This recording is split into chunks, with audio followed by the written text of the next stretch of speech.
সাভারের মধুমতি মডেল টাউনের হাউজিং প্রকল্প উপলক্ষে উদযাপনের সিদ্ধান্ত প্রতিবাদে মানববন্ধন পালন করেছে ৩,৫০০ প্লট মালিক। এ নিয়ে আরও জানাতে সরাসরি যুক্ত হচ্ছেন আমাদের সহকর্মী দেওয়ান ইমন। ইমন, তাদের দাবি দাওয়া নিয়ে আমাদের বিস্তারিত জানাবেন এবং সেই সাথে জানাবেন যে বর্তমান পরিস্থিতি কিরকম দেখতে পাচ্ছেন।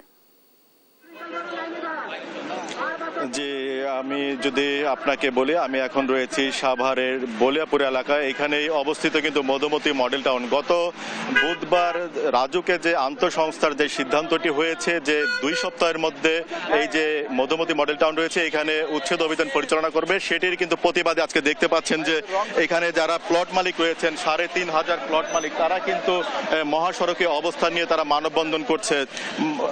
এখানকার যারা মানববন্ধনে অংশ নিয়েছে তারা বলছে যে এটি একটি বৈষম্যমূলক রায়, যেহেতু সাভারে আরও অনেক সম্পত্তি রয়েছে, অনেক স্থাপনা রয়েছে যেখানে ড্র্যাপের অধীনে সেই সমস্ত সরকারি স্থাপনা রয়েছে, পার্শ্ববর্তী আরও বেশ কয়েকটি হাউজিংও কিন্তু এখানে গড়ে উঠেছে। সেগুলোর বিরুদ্ধে কোনো সিদ্ধান্ত না নিয়ে শুধুমাত্র মধুমতিকে উচ্ছেদের যে সিদ্ধান্তটি নেওয়া হয়েছে এটি তারা বলছে যে এটি বৈষম্যমূলক। এখানে আপনারা দেখতে পাচ্ছেন যে যেই ফেস্টুন ব্যানারগুলো তারা নিয়েছেন সেখানে লেখা আছে জীবন দিব তবু তারা কিন্তু জমি দিবে না। এই যে মধুমতি মডেল টাউনটি রয়েছে, এই মধুমতি মডেল টাউনের মধ্যে ৩,৫০০ প্লট রয়েছে, পাশাপাশি এখানে গাছের সংখ্যা রয়েছে ১০ লক্ষ এবং ১,৫০০ স্থাপনা রয়েছে কিন্তু এই মধুমতি মডেল টাউনে। তাই এইখানে যারা প্লট মালিক আছেন তারা বলছেন যে যেই রায়ের প্রেক্ষিতে এই যে রাজক উচ্ছেদের কথা বলছে সেটি বৈষম্যমূলক। আশপাশের সরকারি বিদ্যুৎ অফিস আছে, এখানে মেট্রো রেলের স্থাপনা চলছে, সেগুলো চলছে, অথচ কেন শুধুমাত্র এই মধুমতি উচ্ছেদ করা হবে? আমরা একটু যদি একজনের সাথে একটু কথা বলি যে আজকে আপনাদের কি দাবি নেই এখানে? আমাদের দাবিটা হচ্ছে যে আমাদের বিরুদ্ধে যে রায় দিছে বৈষম্যমূলক রায়, অবৈধ রায়, এইটা আমরা মানি না। এই রায় আমরা বাতিল চাচ্ছি এবং আমরা এখানে থাকবো।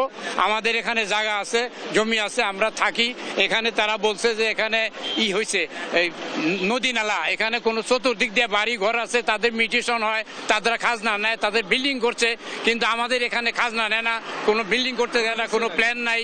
এবং এখানে বলছে যারা